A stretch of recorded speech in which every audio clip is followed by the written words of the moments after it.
Yan naman po kasi ang problema. Mahilig po kasi magkaroon ng twisting of facts. Kung nadinig lamang niya at napanood ng buo ni Harry Roque ang ating content. Actually, nag-start po ito sa isang content sa ating YouTube channel.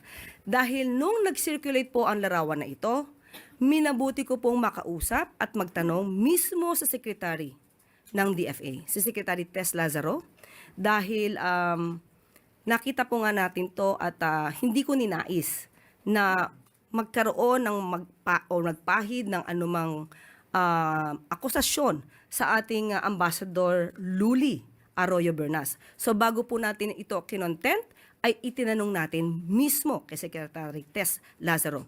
At ang unang-una nating content patungkol dyan ay niliwanag po natin na yung larawan na yon ay noong 2023 pa.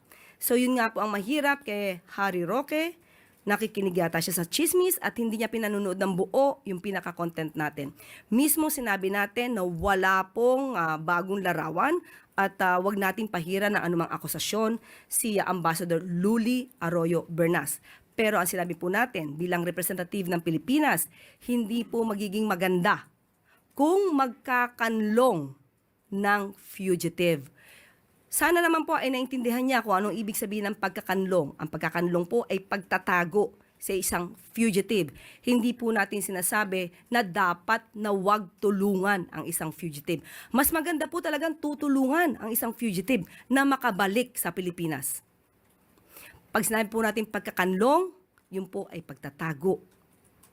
Pagkukubli sa isang executive or rather sa isang fugitive mula sa kamay ng batas dito sa Pilipinas.